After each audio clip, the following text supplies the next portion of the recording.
الحمد لله الذي جعلنا محافظ الحديث وتقانا من الرأي والتقليد، والصلاة والسلام على إمام أهل الحديث. أما بعد، قال الله تبارك وتعالى في القرآن المجيد والفرقان الحميد: فأعوذ بالله من الشيطان الرجيم، بسم الله الرحمن الرحيم، والفجر وليال عشر. وقال النبي صلى الله عليه وسلم: أفضل أيام الدنيا أيام العشر، يعني 10 ذي الحجة. قيل: ولا مثلهن في سبيل الله؟ قال: لا، ولا مثلهن في سبيل الله إلا رجل حفر وجهه في التراب. رب اشرح لي صدري ويسر لي أمري واحلل عقدة من لساني يفقه قولي. رب زدني علما. اللهم انفعنا بما علمتنا وعلمنا ما ينفعنا وزدنا علما. ہر قسم کے حمد و ثنا، تمام تعریفیں اللہ رب العالمین احکم الحاکمین کے لیے لائق اور زیبا ہے، جو کہ ہمارا خالق ہے، مالک ہے، مشکل کشا، حاجت روا، داتا اور دستگیر ہے. درود و سلام ہو، صلاۃ السلام ہو ہمارے پیارے نبی افضل الملائک اکرم الخلائق جناب محمد الرسول اللہ صلی اللہ علیہ وسلم کی ذاتی گرامی پر، کہ جس کے ذریعے سے اللہ رب العالمین نے اس کائنات کی ہدایت کا بندوبست فرمایا. عزیزان گرامی قدر، آج میں آپ کے سامنے عشرہ ذو الحجہ کی مختصر سی اہمیت، اس کے بعد مختصر سی فضیلت، اور اس کے بعد ان ایام میں کیے جانے والے مستحب اعمال ذکر کروں گا. اللہ رب العالمین سے دعا ہے کہ اللہ رب العالمین مجھے حق اور سچ بیان کرنے کی توفیق عطا فرمائے. سامعین محترم، قرآن مجید میں اللہ رب العالمین کا فرمان ہے: وَمَا خَلَقْتُ الْجِنَّ وَالْإِنسَ إِلَّا لِيَعْبُدُونَ، کہ میں نے انسانوں کو اور جنوں کو اپنی عبادت کے لیے پیدا کیا ہے. تو اس لیے ہر انسان پر، ہر شخص پر یہ چیز واجب ہے کہ ہر لمحہ، اپنا ہر لمحہ اس کی منشا کے مطابق گزارے اور اس کی عبادت کے ذریعے اس کا تقرب حاصل کرنے کی کوشش کرتا رہے. تاہم اللہ رب العالمین نے بعض ایسے حسین مواقع بھی عطا کیے ہیں جن میں انسانوں کو اس کے عبادات کے لیے کمر بستہ ہو جانا چاہیے اور مختلف اعمال صالحہ میں ایک دوسرے سے بڑھ چڑھ کر حصہ لینا چاہیے، سبقت لے جانے کی کوشش کرنی چاہیے. انہی بعض حسین مواقع میں سے ایک موقع عشرہ ذو الحجہ کا ہے. یہ وہ افضل الایام ہے جس کے بارے میں نبی کریم صلی اللہ علیہ وسلم نے خود گواہی دی ہے، اور ان ایام میں نیک عمل کرنے کی بڑی تاکید فرمائی ہے. بلکہ خود اللہ رب العالمین قرآن مجید میں ایک مقام پر فرماتا ہے کہ والفجر ولیال عشر، قسم ہے فجر کی اور 10 راتوں کی. جمہور مفسرین کے نزدیک ان 10 راتوں سے مراد عشرہ ذو الحجہ کی ابتدائی 10 راتیں ہیں، اور علامہ ابن کثیر رحمہ اللہ نے بھی اپنی تفسیر میں اسی رائے کو صحیح کہا ہے. اللہ رب العالمین کا ان 10 راتوں کی قسم کھانا ہی ان 10 ایام کی فضیلت اور عظمت کی سب سے بڑی دلیل ہے، کیونکہ اللہ رب العالمین جو ہے کسی بڑی ہی چیز، عظمت والی چیز کی ہی قسم کھاتا ہے. اس لیے اس کے بندوں کو چاہیے کہ ان آنے والے ایام میں خوب محنت کرے، اعمال صالحہ کرنے کی کوشش کرے، اپنے رشتہ داروں کو، اپنے دوست احباب کو، اپنی فیملیز کو نیک اعمال کی تلقین کرے، اور اس کی آمد کو اپنے لیے باعث شرف اور نیکی سمجھے. کیونکہ اللہ رب العالمین کا فرمان ہے: وَالَّذِينَ جَاهَدُوا فِينَا لَنَهْدِيَنَّهُمْ سُبُلَنَا وَإِنَّ اللَّهَ لَمَعَ الْمُحْسِنِينَ، کہ جو لوگ ہمارے دین کی خاطر کوشش کرتے ہیں تو ہم انہیں ضرور بالضرور اپنا راستہ دکھائیں گے. وَإِنَّ اللَّهَ لَمَعَ الْمُحْسِنِينَ، اور بے شک اللہ رب العالمین نیک اعمال صالحہ کرنے والوں کے ساتھ ہوتا ہے. یہ تھی عشرہ ذی الحجہ کی مختصر سی اہمیت. اب چلتے ہیں اس کی فضیلت کی طرف. سب سے پہلے اور سب سے بڑی فضیلت ان ایام کا دنیا کے افضل الایام ہونا، یعنی کہ دنیا کے جتنے بھی ایام ہیں ان میں سب سے زیادہ فضیلت والا ہونا ان ایام کا.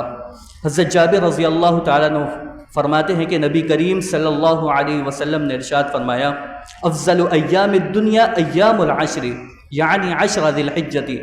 دنیا کے تمام ایام کے مقابلے میں یہ جو 10 ایام ہیں یہ سب سے زیادہ فضیلت والے ہیں.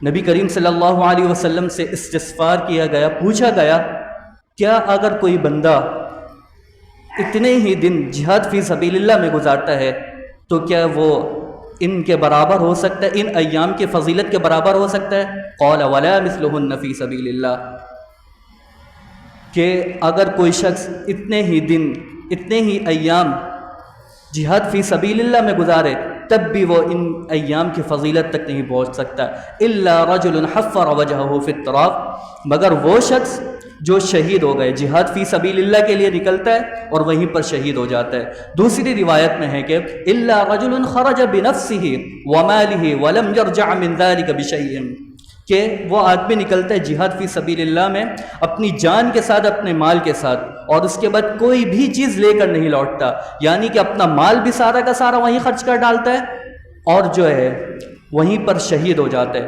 تو اس شخص کی جو یہ ایام جو اس نے گزارے ہیں وہ ان کی فضیلت تک تو پہنچ سکتے ہیں، اس کے علاوہ کوئی بھی ایام ایسے نہیں جو کہ ان کی فضیلت تک پہنچ سکتے ان ایام کے۔ تیسری روایت میں ہے رسول اللہ صلی اللہ علیہ وسلم نے ارشاد فرمایا کہ اللہ رب العالمین کے نزدیک ان ایام میں کیے جانے والے اعمال جو ہیں وہ اللہ رب العالمین کے نزدیک سب سے زیادہ پاکیزہ اور سب سے زیادہ اجر والے ہیں۔ یہ سب سے پہلی فضیلت تھی۔ اب چلتے ہیں دوسری فضیلت کی طرف۔ دوسری فضیلت اس کی یہ ہے کہ انہی ایام میں یوم عرفہ کا دن بھی ہے۔ جی ہاں، یوم عرفہ یہ حج کا اصل دن ہے، اور یہ اس دن حج کا سب سے بڑا رکن وقوف عرفہ ادا کیا جاتا ہے۔ یہ وہ عظیم دن ہے جن کے بارے میں اللہ رب العالمین فرماتا ہے، اللہ رب العالمین اہل عرفات کے لیے مغفرت کا اعلان کرتا ہے اور بہت زیادہ اور بہت سے کثرت کے ساتھ بندوں کو جہنم سے آزادی عطا کرتا ہے۔ اسی بنا پر اگر ان ایام میں سے کسی دن کی کوئی فضیلت نہیں ہوتی تو پھر یہ ایام، یہ ایک دن یوم عرفہ کا دن ہی تمام ایام کی فضیلت کے لیے کافی ہوتا۔ اب چلتے ہیں تیسری فضیلت کی طرف۔ انہی ایام میں یوم النہر کا بھی دن ہے۔ نبی کریم صلی اللہ علیہ وسلم، بعض علماء کے نزدیک پورے سال میں سے یہ جو دن ہے نا یوم النہر کا دن، یہ سب سے زیادہ فضیلت والا ہے۔ نبی کریم صلی اللہ علیہ وسلم کا فرمان ہے ان اعظم الایام یوم النہر و یوم القر، بے شک اللہ رب العالمین کے نزدیک سب سے زیادہ فضیلت والا جو دن ہے نا، اس حدیث کے بنیاد پر علماء کے نزدیک یہ والا دن سب سے زیادہ فضیلت والا ہے۔ وہ نبی کریم صلی اللہ علیہ وسلم کا فرمان ہے کہ سب سے زیادہ فضیلت والا دن یوم النہر کا دن ہے اللہ رب العالمین کے نزدیک، اور یعنی 10 ذی الحج، اور اس کے بعد مینا میں ٹھہرنے کا دن یعنی 11 یوم القر، قر سے مراد مینا کا دن، مینا میں جو ٹھہرا جاتا ہے اس دن کو فضیلت والا دن کہا گیا ہے۔ اسی طرح چوتھی فضیلت ان ایام کی وہ یہ کہ متعدد عبادتوں کا ایک ساتھ جمع ہو جانا۔ علامہ ابن حجر رحمہ اللہ یہاں پر ایک نقطہ بیان کرتے ہیں، فرماتے ہیں کہ اس کی امتیازی فضیلت کا سبب یہ معلوم ہوتا ہے، ان ایام کی امتیازی سبب کی فضیلت یہ معلوم ہوتی ہے کہ یہاں پر جو ہے متعدد عبادتیں ایک ساتھ جمع ہو جاتی ہیں۔ وہ یہ کہ مثلا روزہ بھی جمع ہے، روزہ، نماز، صدقہ، حج، یہ 4 چیزیں ہیں جو ان ایام میں جمع ہوتی ہیں۔ اس کے علاوہ کوئی بھی ایام ایسے نہیں جن میں یہ تمام اہم ترین عبادتیں ایک ساتھ جمع ہو جائے۔ یہ ہے اس کی چوتھی فضیلت۔ یہ کچھ مختصر سی فضیلتیں۔ اب چلتے ہیں ان اعمال میں کرنے والے مستحب اعمال کی طرف۔ سب سے پہلا روزہ رکھنا۔ ابو سعید خدری رضی اللہ تعالیٰ عنہ بیان کرتے ہیں کہ رسول اللہ صلی اللہ علیہ وسلم نے ارشاد فرمایا اگر کوئی شخص اللہ کی راہ میں ایک دن، بس ایک دن روزہ رکھتا ہے تو اللہ رب العالمین اس کے چہرے کو 70 سال کی مصافحت تک جہنم سے دور کر دیتا ہے۔ یہ ایک عمومی فضیلت ہے روزے کی۔ جہاں تک عشرہ ذی الحجہ کے روزے کے بارے میں ہے، اس کا تعلق ہے، نبی کریم صلی اللہ علیہ وسلم کے ازواج مطہرات میں سے کسی سے مروی ہے کہ کان رسول اللہ صلی اللہ علیہ وسلم یصوم 9 ذی الحجہ، یعنی کہ نبی کریم صلی اللہ علیہ وسلم عشرہ ذی الحجہ کی ابتدائی 9 دن کے روزے رکھا کرتے تھے۔ یہ ازواج مطہرات میں سے کسی ایک سے مروی ہے۔ اور اس کے علاوہ 9 ذی الحج کے روزے کی فضیلت الگ سے نبی کریم صلی اللہ علیہ وسلم نے اس کی اہمیت اور فضیلت بیان کی ہے۔ فرماتے ہیں کہ مجھے امید ہے اللہ رب العالمین سے، یوم عرفہ کے دن کے روزے کے متعلق فرماتے ہیں کہ یہ یوم عرفہ کا جو روزہ ہے نا، یہ مجھے اللہ سے امید ہے کہ پچھلے 1 سال اور آنے والے 1 سال کے لیے کفارہ بن جائے۔ یہ ایک عمل ہے ان مستحب اعمال میں سے۔ دوسرا عمل نماز پڑھنا۔ نماز آپ کو تو پتہ ہے کہ دین کا سب سے بڑا عمل ہے، اور اس کی فضیلت اور اس کی اہمیت سب سے بڑی ہے، اور یہ سب سے زیادہ فضیلت والا عمل ہے۔ پورے سال میں تو اس کی پابندی کرنی چاہیے، اور اس کی جماعت کے ساتھ نماز کی پابندی کرنا، وقت کی پابندی کرنا پورے سال تمام مسلمان پر فرض ہے۔ لیکن اس کے ساتھ ساتھ ان ایام میں خصوصی فرائض کی ادائیگی اور کثرت کے ساتھ نوافل کا اہتمام کرنا، کیونکہ نوافل جو ہے تقرب الہی کا ذریعہ ہے۔ حضرت ابو ہریرہ رضی اللہ تعالیٰ عنہ بیان کرتے ہیں، نبی کریم صلی اللہ علیہ وسلم نے ارشاد فرمایا، حدیث قدسی ہے، اللہ رب العالمین فرماتا ہے کہ جو شخص میرے دوست کے ساتھ دشمنی کرتا ہے، میں اس کے خلاف اعلان جنگ کرتا ہوں، اور میرا بندہ اس چیز کے ساتھ سب سے زیادہ میرا تقرب حاصل کر سکتا ہے جس سے میں نے اس پر فرض کیا ہے، یعنی فرض کی ادائیگی، اس کے ذریعے اللہ رب العالمین کا تقرب حاصل کیا جاتا ہے، اور میرا بندہ نوافل کے ساتھ میرا تقرب حاصل کرتا رہتا ہے حتیٰ کہ میں اس سے محبت کرنے لگتا ہوں۔ جب میں اس سے محبت کرنے لگتا ہوں تو میں اس کا کان بن جاتا ہوں جس سے وہ سنتا ہے، میں اس کی آنکھ بن جاتا ہوں جس سے وہ دیکھتا ہے، میں اس کا ہاتھ بن جاتا ہوں جس سے وہ پکڑتا ہے، میں اس کا پاؤں بن جاتا ہوں جس سے وہ چلتا ہے۔ یعنی ان اعضاء کو اپنی اطاعت اور فرما برداری میں اللہ رب العالمین لگا دیتے ہیں۔ پھر اس کے بعد وہ شخص جو بھی سوال کرتا ہے اللہ رب العالمین فرماتا ہے کہ میں اسے عطا کرتا ہوں، اور اس کے بعد اگر وہ میری پناہ طلب کرتا ہے تو میں اس کو اپنی پناہ دیتا ہوں۔ یہ دوسرا عمل تھا ان ایام میں کرنے کا۔ اب چلتے ہیں تیسرے عمل کی طرف، وہ ہے صدقہ کرنا۔ اللہ رب العالمین کا فرمان ہے، یا ایھا الذین آمنوا انفقوا مما رزقناکم من قبل ان یأتی یوم لا بیع فیہ ولا قلۃ ولا شفاعہ، کہ اے مومنو جو ہم نے تمہیں رزق دیا ہے، اللہ رب العالمین فرماتا ہے کہ اس میں خرچ کرو، بجائے اس کے کہ وہ دن آئے جس میں یوم لا بیع، نہ کوئی تجارت ہے، نہ کوئی خلہ دوستی، اور نہ ہی کوئی شفاعت۔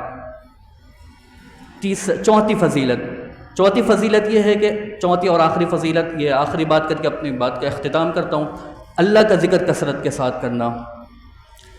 اللہ کا ذکر، اس کا بہت بڑا فائدہ ہے۔ سب سے بڑا فائدہ یہ ہے، اس کے بارے میں عبداللہ بن عمر رضی اللہ تعالیٰ عنہ بیان کرتے ہیں، فرماتے کہ رسول اللہ صلی اللہ علیہ وسلم نے ارشاد فرمایا کہ اللہ رب العالمین کے نزدیک یہ جو ایام ہیں سب سے زیادہ محبوب ہیں، اور ان میں کیا جانے والا جو عمل ہے وہ بھی اللہ رب العالمین کو سب سے زیادہ محبوب ہے۔ تو ان ایام میں جو ہے کثرت کے ساتھ لا الہ الا اللہ، سبحان اللہ، الحمدللہ کا ذکر کیا کرو۔ اور ذکر کا میں آپ کو بتاتا ہوں سب سے بڑا فائدہ کیا ہے، اللہ رب العالمین کی معیت نصیب ہوتی ہے۔ نبی کریم صلی اللہ علیہ وسلم کا فرمان ہے، حدیث قدسی ہے، اللہ رب العالمین فرماتا ہے کہ میں اپنے بندے کے گمان کے مطابق اس کے ساتھ حسن سلوک کرتا ہوں۔ اگر وہ مجھے یاد کرتا ہے تو میں اس کے ساتھ ہوتا ہوں، اگر وہ مجھے اپنے دل میں یاد کرتا ہے تو میں اس کو اپنے دل میں یاد کرتا ہوں، اگر وہ مجھے ایک جماعت میں یاد کرتا ہے تو میں اس سے بہتر جماعت میں اسے یاد کرتا ہوں، اگر وہ ایک بالش میرے قریب ہوتا ہے میں اس کے قریب 1 ہاتھ ہوتا ہوں، اگر وہ 1 ہاتھ میرے قریب ہوتا ہے تو میں اس کے 2 ہاتھ قریب ہوتا ہوں۔ یہ ماشاءاللہ ایک مسلمان کے لیے کیا ہی اس سے بڑی بات ہو سکتی ہے کہ اللہ رب العالمین کی معیت کا حاصل ہونا۔ اس کے علاوہ تکبیرات کا اہتمام کرنا، خصوصی طور پر 9 ذی الحج کی یعنی یوم عرفہ کا دن فجر سے لے کر 13 ذی الحج کے عصر تک تکبیرات کا اہتمام کرنا ہے۔ عبداللہ بن عمر اور ابو ہریرہ رضی اللہ تعالیٰ عنہ، امام بخاری فرماتے ہیں کہ ان ایام میں یہ بازار میں نکل جایا کرتے تھے اور بلند آواز سے تکبیرات کہتے ہیں، اور جو لوگ سنتے تھے وہ جو تکبیرات پڑھتے تھے ان کے ساتھ ساتھ وہ لوگ بھی تکبیرات کا تکبیرات کو کثرت سے بلند آواز سے پڑھا کرتے تھے۔ یہ کچھ گزارشات تھی آنے والے ایام کے حوالے سے۔ اللہ رب العالمین سے دعا ہے کہ اللہ رب العالمین جو کچھ سنایا گیا اس پر ہمیں مکمل عمل پیرا ہونے کی توفیق عطا فرمائے، اور ان ایام میں زیادہ سے زیادہ کثرت کے ساتھ اعمال صالحہ کرنے کی اور برائی سے بچنے کی توفیق عطا فرمائے۔ وآخر دعوانا ان الحمد للہ رب العالمین۔